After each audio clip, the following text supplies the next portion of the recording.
Hello दोस्तों, movie caps में आपका स्वागत है। आज मैं आपको एक ड्रामा दिखाऊंगा 2018 की मिस्ट्री थ्रिलर फिल्म जिसका शीर्षक है सर्चिंग। डेविड किम अपनी बेटी मार्गोट के लिए एक नया उपयोगकर्ता बनाता है। उसकी और उसकी पत्नी पाम के साथ एक तस्वीर लेता है। जैसे जैसे मार्गोट बड़ी हो रही है, परिवार की सुखद यादों को संजोने वाली तस्वीरें वीडियो ट्यूब या अन्य फाइलों पर अपलोड किए जा रही है। मार्गोट पियानो सीखना चालू कर देती है और डेविड बाद में उसे एक पियानो खरीद देता है ताकि वह हर दिन अपनी मां के साथ प्रैक्टिस कर सके। एक दिन पाम को पता चलता है कि उसे लिम्फोमा है। परिवार इससे लड़ने की पूरी कोशिश करता है लेकिन वो उसे बचा नहीं पाते और हॉस्पिटल में उसकी मृत्यु हो जाती है। मार्गोट अपने कैलेंडर पर एक इवेंट बनाती है जिसका नाम माँ घर आती है के नाम से रखती है। अस्पताल में मार्गोट एक खिलौना पियानो पर एक उदास राग बजाती है और उसकी मां मुश्किल से एक फीकी मुस्कान देती है। पाम अपनी बेटी और पति को हाई स्कूल में मार्गोट के पहले दिन की तस्वीर लेने के लिए छोड़ जाती है और विंडोज एक्सपी और मैक्स ओएस में अपडेट हो जाता है और डेविड अपनी बेटी को मैसेज करता है। एक दुखी पिता अपनी बेटी को फस्टिमे पर बात करने के लिए अनुरोध करता है। उसका पिता कचरा फेंकना भूलने के लिए अपनी बेटी को फटकार लगाते हुए कहता है, इससे तुमने खाली क्यों नहीं किया। वह उसके रहने की और आगे की योजनाओं के बारे में भी पूछता है। मार्गोट को देर हो रही होती है अपने बायो स्टडी ग्रुप के साथ पढ़ने के लिए, जिसके लिए वो कॉल काट कर चली जाती है। उसके पिता अभी भी उसने फोन पर मैसेज भेजते हैं और वहाँ की बात होती है और कहती है कि उसने इतना अच्छा नहीं किया है लेकिन फिर भी पास हो जाएगी। डेविड व्यक्त करता है कि कैसे उसे अपनी बेटी पर गर्व है और वह टाइप करता है कि उसकी मां को भी गर्व होगा, लेकिन अंतिम भाग वो हटा देता है। डेविड कुछ आरामदेह संगीत सुनते हुए समाचार ब्राउज कर रहा है और उसे उसके भाई पीटर का वीडियो कॉल आता है। वीडियो कॉल उठाते ही वो देखता है कि उसका भाई कुछ बना रहा है। वो एक ऐसी रेसिपी बनाने की कोशिश कर रहा है जो पाम की विशेषता किमची गम्बो थी। डेविड कहता है कि वह नुस्खा ढूंढेगा लेकिन उसे यकीन था कि उसमें कोई बर्तन नहीं था। अपने छिपाने की जगह का जिक्र करते हुए अन्य अवयवों के पास काउंटर पर छोड़ देता है। पीटर अजवाइन का घड़ा हटा देता है और जब दाऊद उसके उपयोग के बारे में पूछता है तो वह जल्दी से विषय बदल देता है, जबकि डेविड नुस्खे की तलाश में पाम की फाइलों को ब्राउज कर रहा होता है। पीटर उसमें मार्गोट के बारे में और उनके पिता पुत्री के संबंध कैसे चल रहे हैं पूछता है। जैसे ही पार्ट मास्टर आगे व्यक्तिगत प्रश्नों को पूछने वाला था, उसके दरवाजे की घंटी बजी और उसे कॉल काटना पड़ा और उसने पहले डेविड को जल्द से जल्द रेसिपी भेजने की याद दिलाई। रेसिपी की तलाश में पीटर को मार्गो के साथ किमची गम्बो बनाते हुए पाम का एक वीडियो मिला। दुख और उदासी की भावनाओं को फिर से प्रकट करते हुए डेविड ने वीडियो को अपने सर्च हिस्ट्री में छिपा दिया। सोते समय डेविड को मार्गोट के 3 कॉल आते हैं। अगले दिन जब वह उठता है तो वो उसे फेस टाइम पे वीडियो कॉल करता है, मैसेज भेजता है पर वहां से कोई उत्तर नहीं आता। दोपहर 3 बजे तक भी कोई उत्तर नहीं आता। डेविड की मार्टिंग के बाद वो मार्गोट को कॉल करने की वजह देखता है और उसने अपना लैपटॉप घर पर ही छोड़ दिया। वो उसे एक और वॉइस मैसेज भेजता है। जब उसे याद आता है कि आज शुक्रवार है, उसकी बेटी की पियानो क्लासेस होती है। वह अपने पियानो प्रशिक्षक को अपनी बेटी से बात करने के लिए कहता है लेकिन वह उलझन में है क्योंकि मार्गोट ने 6 महीने पहले आना बंद कर दिया था। वह अपने पियानो प्रशिक्षक को अपनी बेटी से बात करने के लिए कहता है लेकिन वह उलझन में है क्योंकि मार्गोट ने 6 महीने पहले आना बंद कर दिया था। वो इससे बौखला गया। वह मार्गोट के साथ अपनी बातचीत मैसेजेस में स्क्रॉल करता है जिसमें डेविड की तस्वीरें हैं जहां वो पियानो क्लासेस के लिए पैसे भेजता है और मार्गोट ने कहा कि क्लासेस बहुत अच्छी चल रहे हैं। चिंतित पिता ने उसके स्कूल को फोन किया जो उसे सूचित करता है कि मार्गोट उस दिन कक्षा में नहीं आई है। वह अपने भाई को मैसेज भेजता है तो उसका भाई कहता है कि शायद वह अपने दोस्तों के साथ घूमने गई हो, इसलिए स्कूल नहीं गई हो। दाऊद ने कहा कि उसके दोस्तों से पूछकर पता कर ले, पर डेविड के पास अपनी बेटी के लिए किसी भी दोस्त का कोई संपर्क नहीं था। वो उसके सोशल मीडिया में जाकर खोजने की कोशिश करता है पर उसका अकाउंट प्राइवेट होता है जिसकी वजह से वो देख नहीं पाता। डेविड पाम के सत्र के माध्यम से परिवार के पुराने कंप्यूटर में प्रवेश करता है। वहाँ एक एड्रेस बुक में मार्गोट के मिडिल स्कूल के दोस्तों के संपर्क रखती रही है। दाऊद इसहाक के घर का नंबर डायल करता है और उसकी मां तुरंत किम को पहचान जाती है। इसहाक की मां उसे बताती है कि यह रिसेप्शन की समस्या हो सकती है जहां उसके बाद से उसका बेटा और दोस्त घूमने गए हुए थे और मार्गोट को निश्चित रूप से आमंत्रित किया गया था और वे अगली सुबह वापस आएंगे। गुस्से में पिता ने अपनी बेटी को एक लंबी सी फटकार लगाते हुए मैसेज टाइप किया पर उसने फिर उससे हटा दिए और बस इतना लिखा, मुझे रिसेप्शन पहुंचकर जल्दी फोन करना। अगली सुबह इसहाक ने डेविड को फोन किया और कहा कि मार्गोट कभी भी यात्रा पर नहीं आई और जब उसने उड़ान भरने से पहले उस तक पहुंचने की कोशिश की तो कोई जवाब नहीं दिया और ये आखिरी लाल झंडा था। डेविड को अपनी लापता बेटी के लिए रिपोर्ट दर्ज करने की जरूरत थी। इसके तुरंत बाद जासूस रोजमेरी विक डेविड के संपर्क में आती है और कहती है कि उसे उसकी बेटी के मामले में सौंपा गया था। वह खुद एक माता होने के नाते उसके साथ सहानुभूति रखती है और उससे उसे बेहतर अंतर्दृष्टि देने के लिए कहती है। घटनाएं कैसे सामने आई। जब जासूस मार्गोट के लापता होने की समय रेखा का पुनर्कथन कर रही होती है, डेविड जासूस रोजमेरी विक को गूगल कर रहा होता है और वह 3 अलग अलग लिंक खोजता है। एक वीडियो जहां उसे एक पुरस्कार दिया गया है, उसका फेसबुक पेज जो दर्शाता है कि उसका एक बेटा है, और उसके बारे में एक लेख वह पूर्व दोषियों के साथ एक रिकवरी क्लिनिक बना रही है।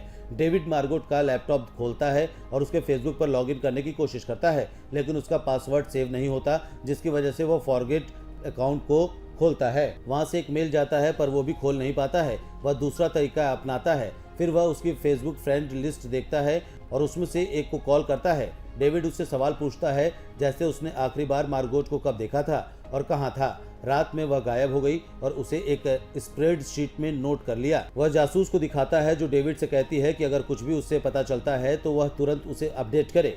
तो डेविड मार्गोट के 289 फेसबुक मित्रों में से एक एक करके कॉल करना शुरू कर देता है और सबसे एक ही सवाल पूछता है। मार्गोट की हाल की चैट और परिचितों के साथ कई कॉलों के बाद उसे एहसास हुआ कि उनकी बेटी का कोई वास्तविक दोस्त नहीं था और वह ज्यादातर समय खुद को अलग थलग कर रही थी। 2/3 मित्रों की सूची को देखने के बाद डेविड ने परेशान होकर पीटर को वॉइस मैसेज भेजा और उसने उसे सलाह दी कि उसके ऑफलाइन दोस्तों और गतिविधियों पर एक नजर डाले।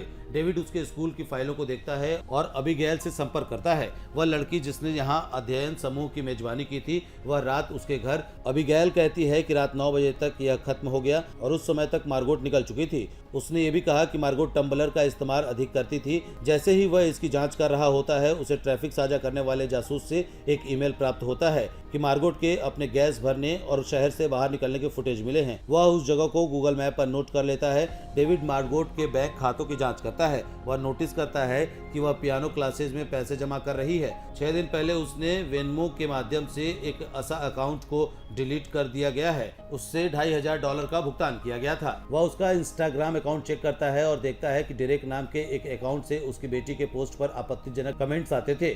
वह उसका नंबर देखता है और उससे उसके ठिकाने के बारे में पूछता है। जिस रात मार्गोट लापता हो गई थी, वह इस सवाल को चकमा देने की कोशिश करता है, लेकिन जब डेविड पुलिस को शामिल करने की धमकी देता है तो वह स्वीकार करता है कि वह बीबर के एक संगीत कार्यक्रम में था। डिटेक्टिव विक डेविड को एक नकली आईडी वाला एक ईमेल भेजता है जिसमें कहा गया है कि मार्गोट उसी समय एक जालसाज से मिली जब उसने पैसे निकाले थे। जासूस ने वेनमो में सुरक्षा से बात की और जाहिर तौर पर उसने $2500 खुद के लिए भेजा ताकि कुछ पता न लगाया जा सके। कुछ सुझाव देती है कि मार्गोट शायद भाग गया।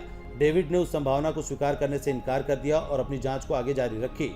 वह मार्गोट की सबसे अधिक देखी जाने वाली वेबसाइटों को ढूंढता है और उससे एक योकास्ट नाम की वेबसाइट मिलती है। वो ये नहीं जानते कि साइट वास्तव में कैसे काम करती है। वह कास्ट नाउ पर क्लिक करता है और एक लाइव स्ट्रीम शुरू करता है। जैसे ही वह करता है, फिश एंड चिप्स नामक एक उपयोगकर्ता कास्ट में शामिल हो जाता है और कुछ सेकंड बाद छोड़ देता है। डेविड धारा को समाप्त करता है और मार्गोट को सहेजी गई लाइव स्ट्रीम को देखना शुरू कर देता है। मार्गोट के पास कुछ देखने वाले थे, लेकिन उसका नियमित देखने वालों में फिश एंड चिप्स था। उन्होंने लगभग हर दिन बात की और फिश एंड चिप्स के बारे में भुगतान करने के लिए पैसे के साथ उसके संपर्क के बारे में बोला था कि उसकी मां के अस्पताल में बिल आता है क्योंकि उसे एक खराब ट्यूमर है। बाद में डेविड को जासूस विक्की के साथ एक कॉल आती है जो मार्गोट के लापता होने के साथ संबंध रखने वाली यूकास्ट सदस्यों में से किसी से इनकार करता है। यहाँ तक कि फिश एंड चिप्स में भी एक एलिबी थी जिसकी पुष्टि उसके डिनर मैनेजर और सीसीटीवी फुटेज में हुई थी। मार्गोट के कंप्यूटर को बंद करने से ठीक पहले डेविड ने एक झील की तस्वीर देखी। वह उसके टम्बलर पर जाता है और उसी झील की एक और तस्वीर देखता है।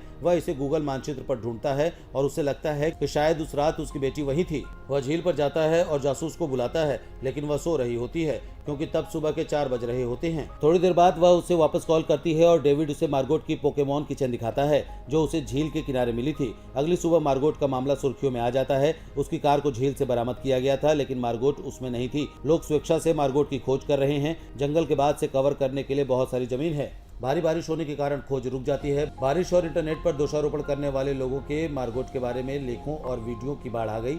उसके पिता ने अपने सहपाठियों के प्रति लापरवाही बरतने का नाटक करते हुए कहा कि वे दबदबे के लिए सबसे अच्छे दोस्त थे। डेरेक की फेसबुक पोस्ट से निराश होकर डेविड उससे मिलने जाता है और उसकी पिटाई करता है। इसकी वजह से विक ने उसे जांच से काट दिया। डेविड को समर्पित एक सबरेडिट मिलता है जहां रेडिट जासूसों का एक समूह अपने सिद्धांतों को साझा करता है। वह कार से तस्वीरें ढूंढता है और वह आगे की सीट पर एक फिंच हॉकी हुडी को नोटिस करता है। यह डेविड को मार्गोट की उसके भाई के साथ बातचीत की ओर ले जाता है। उसे आश्चर्य हुआ कि पीटर और उसकी भतीजी गुप्त रूप से कई रातों से मिल रहे थे। और उसे कुछ बेहद संदिग्ध संदेश मिलते हैं। वह विक को एक ईमेल लिखना शुरू करता है, लेकिन वह अपना मन बदल देता है। इसके बजाय वह अपने भाई के घर जाता है और कैमरे लगाता है। वह फिर पीटर से मार्गोट के बारे में पूछना शुरू करता है, उनका किस तरह का रिश्ता था और वे कितनी बार मिलते थे। परेशान पीटर जवाब देता है कि यह एक सामान्य चाचा भतीजी का रिश्ता था और वे अक्सर नहीं मिलते थे। चाय बनाने के लिए वापस जाते ही उसने और सवालों को टाल दिया।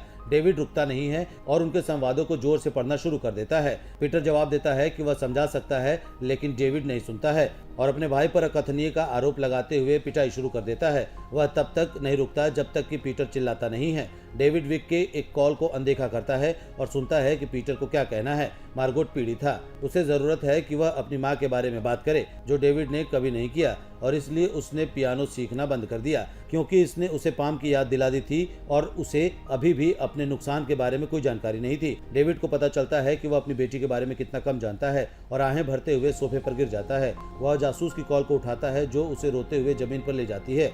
रैंडी कार्टर्फ, एक पूर्व दोषी, ने मार्गोट की यातना और हत्या का एक स्वीकारोक्ति ऑनलाइन अपलोड किया है। इतना ही काफी था उसे मृत घोषित करने के लिए। डेविड एक स्मारक सेवा के लिए तस्वीरें अपलोड करना शुरू करता है और जब वह कर लेता है तो एक धन्यवाद पृष्ठ दिखाई देता है जिसमें एक महिला फूल पकड़े हुए होती है। डेविड को पता चलता है कि यह वही महिला है जो फिश एंड चिप्स के नाम से मार्गोट के लाइव स्ट्रीम पर दिखाई दी थी। वह गूगल पर प्रोफाइल पिक्चर सर्च करता है और उसे विभिन्न चीजें करते हुए तस्वीरों का एक गुच्छा मिलता है। उसे इस बात का एहसास नहीं है कि मार्गोट को कैटफिश किया गया था और प्रोफाइल तस्वीर में महिला सिर्फ स्टॉक फोटो के लिए एक अभिनेता है, जैसे कि माँ बॉय हेरोल्ड। इसलिए वह उसका नंबर ट्रैक करता है और उसे कॉल करता है। वह स्ट्रीमिंग वेबसाइट और उन सभी विवरणों के बारे में अनजान लगती है जिन्हें जासूस ने माना था। डेविड विक तक पहुंचने की कोशिश करता है लेकिन वह फोन नहीं उठाती है। फिर वह 911 डिस्पैचर के पास पहुंचता है जो उसे सीधे विक से नहीं जोड़ सकता था। फिर भी वह मामले के लिए विक की स्वेच्छा की प्रशंसा करता है। डेविड डिस्पैचर को खुद के बारे में 2 बात दोहराता है क्योंकि उसे यकीन था कि विक ने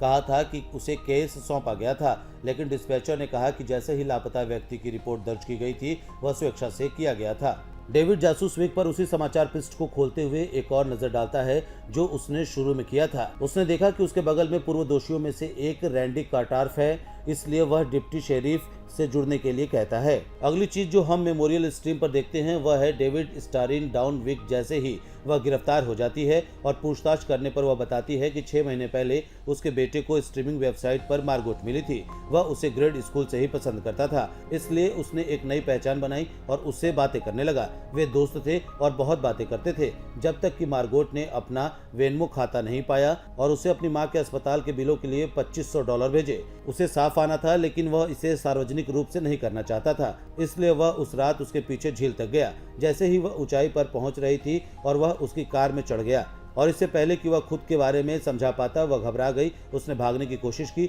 और उसने गलती से उसे एक चट्टान से धक्का दे दिया। विक ने माना कि मार्गोट मर गया था क्योंकि चट्टानें संकरी, दांतेदार और चट्टान के तल से कम 50 फीट की दूरी पर थी और उसे कोई आवाज नहीं सुनाई दे रही थी, इसलिए उसने जांच का नेतृत्व किया। डेविड को आश्वस्त किया कि मार्गोट भाग गया और कानून प्रवर्तन दल को बताया कि उसका शरीर पहले से ही साफ हो चुका था। उसे अभी भी एक स्वीकारोक्ति की आवश्यकता थी, इसलिए उसने पूर्व चोर को नशा दिया, उसे एक स्क्रिप्ट पढ़ने का आदेश दिया और बाद में उसे गोली मार दी। अब उसकी लोकेशन जानने के बाद मार्गोट को निकालने के लिए एक टीम भेजी गई है। पता चला है कि वह अभी भी जीवित है और पूरी तरह से ठीक हो गई है। कुछ समय बाद मार्गोट अपने पिता को पाठ संदेश भेजते हुए संगीत संरक्षिका के लिए अपने आवेदन को लगातार ताजा कर रही है। वह अपनी मां की मौत को भूलते हुए पियानो जुनून को वापस लेने के लिए तैयार हो जाती है। दूसरी ओर उसके पिता अब पाम को लाने के बारे में अनिच्छुक नहीं है और मार्गोट को बताते हुए कहते हैं कि उन्हें उस पर गर्व है और वह उसे वो मैसेज भेजते हैं जिसे इन्होंने फिल्म की शुरुआत में हटा दिया था और उसकी माँ को भी उस पर गर्व होगा।